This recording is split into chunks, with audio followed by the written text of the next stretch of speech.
Let's begin by understanding the importance of exclusive breastfeeding in first 6 months. Exclusive breastfeeding is when a baby receives only breast milk, nothing else, not even water, only medication can be given. WHO recommends exclusive breastfeeding in first 6 months. Why? Because breast milk contains all the nutrition a baby needs for optimal growth, development, immunity, and better health. It contains all the antibodies which makes baby healthy. So that's why exclusive breastfeeding is recommended in first 6 months.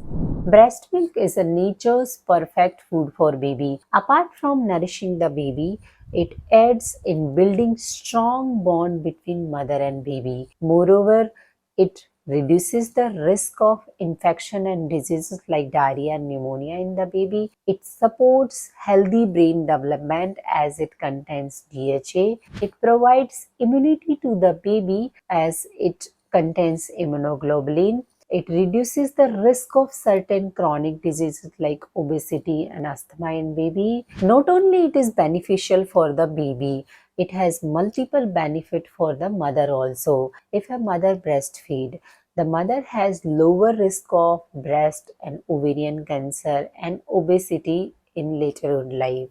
Why weaning is necessary?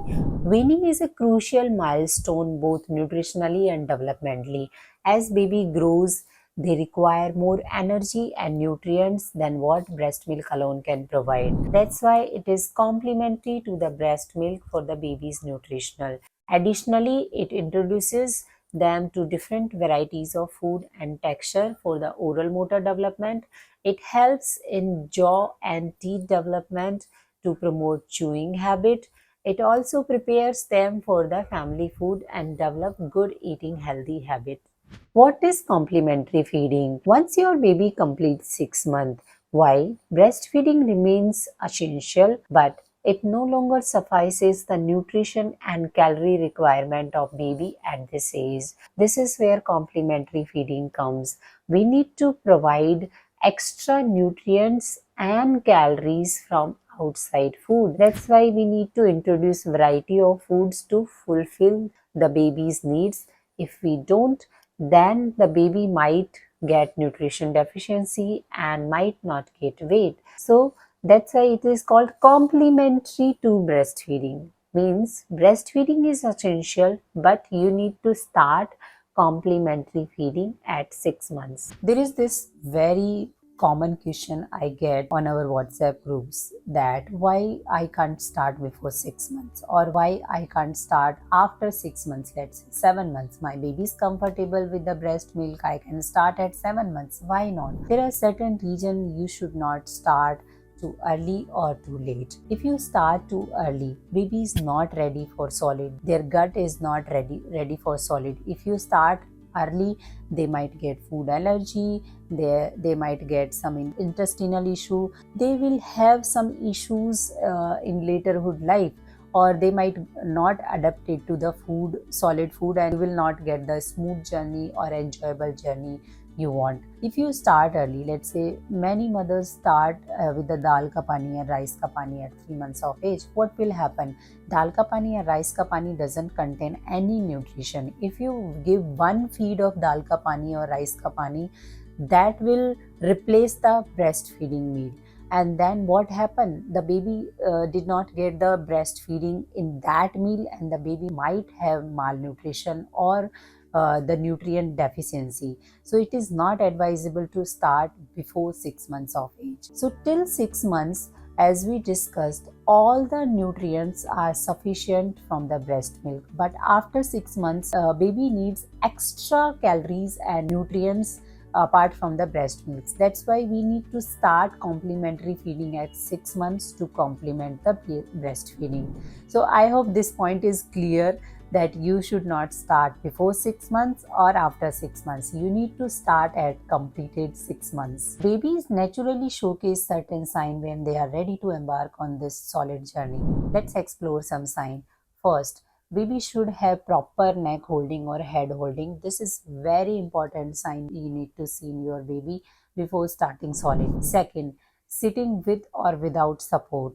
This is also very important sign for the solid journey. If your baby is not able to sit with support also, you need to consult your pediatrician. Third, your baby is more interest into your plate. This indicates that they might be ready more than milk.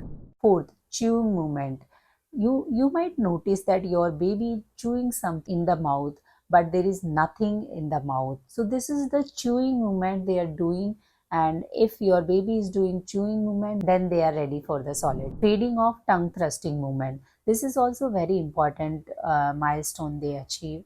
Tongue thrusting movement comes around 3 months of age and goes around 5 months of age.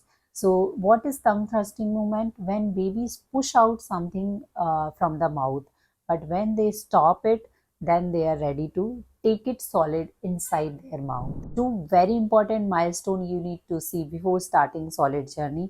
First, the baby should have complete neck holding, and second is sitting with or without support. Without these milestones, it is not good for the baby to start solid. Preterm babies might exhibit the signs of readiness a bit differently because they born prematurely. You need to see what are the signs are in your baby before starting solids, or you need to consult your pediatrician before starting solids. How you can consider the signs of readiness? You need to calculate the corrected age before starting the solids. If your baby's corrected age is more than 3.5 months and you see all the signs of readiness is there, then you can start solids. But if your baby doesn't show the important milestone, that is head holding and the sitting with or without support, then you need to consult your pediatrician immediately or before starting the solids. Remember, every baby is different, specifically preterm baby. They might show one sign or they might show two signs but not all the signs. Then you need to consult your pediatrician what to do and when to start solids.